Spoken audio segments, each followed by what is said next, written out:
Mr. Impossible. Mr. Impossible could do the most amazing things. For instance, Mr. Impossible could jump over a house. You try it. It's impossible. And Mr. Impossible could make himself invisible.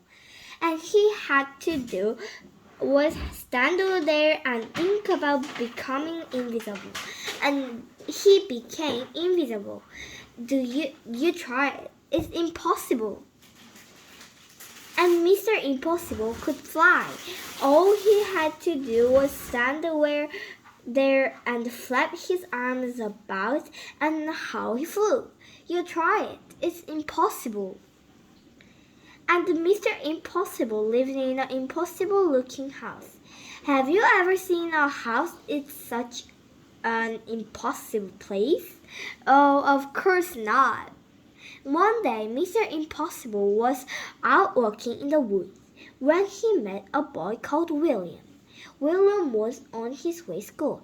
"Hello," said Mr. Impossible. "Hello," replied William. "I'm William." "I'm Mr. Impossible," said Mr. Impossible. "Really?" said William. "Really?" smiled Mr. Impossible. "Can you do impossible things?" asked William.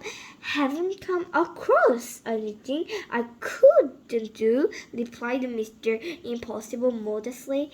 William thought. "Can you climb up that tree?" he asked, pointing the biggest tree in the wood. "I can do better than that," replied Mr. Impossible. "I can walk up the tree." And he did. William thought again. "Can you stand on one hand?" he asked. "I can do better than that," replied Mr. Impossible. "I can stand on no hand." And he did. "That's impossible," cried William. "True," replied Mr. Impossible.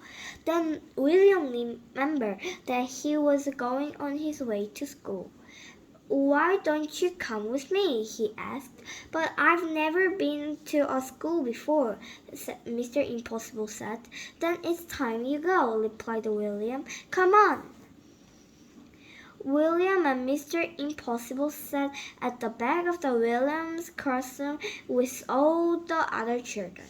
The teacher came in, but did not think that there was somebody extra in his class that morning.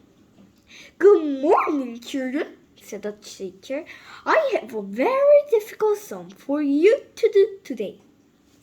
It will take you most of the morning to work out the answer." And he wrote the sum on the blackboard. It really was the most difficult sum William had ever seen in his whole life. Full of multiplication and divisions and additions, and over things William didn't enjoy. The teacher was right. It would indeed take most of the morning to work out the answer, not most of the afternoon as well. Mr. Impossible whispered in William's ear. William put up in his head. "Yes, William," said the teacher. "Is there something about some you don't understand?" "Please, sir," said Mr. O'Brien. "Is the answer 23? The teacher was absolutely, totally, completely amazed. "How did you know? How did you work out the sum so quickly?" he gasped. "It's impossible." "Nothing is impossible," said Mr. Impossible from the back of the class and stood up. "Well, I done it!" exclaimed the teacher. After that, Mr. Impossible spent the day at the school. He showed the teacher how to could read the book upside down. "That's impossible," said the children, who were watching. "Absolutely," replied Mr. Impossible. Then William asked Mr. Impossible if he would like to play in the school football match. "Ooh, yes, please," replied Mr. Impossible. "I've never played football before." And do you know what he did? He kicked the football so high into the air, and when he came down, it had snow on it. What an impossible things to do! Then it was time to go home. Mr. Impossible said goodbye to the people at the school and then said goodbye to William. Goodbye, Mr. Impossible, said William. Goodbye, William, said Mr. Impossible, and just disappeared. William rubbed his eyes and went home. William's mom and father were waiting for you. Hello, William, they said. Did you have a good day at school? Yes, replied William, and I met somebody who can do anything in the world. Really, William? They both laughed. You are impossible. William smiled and went inside.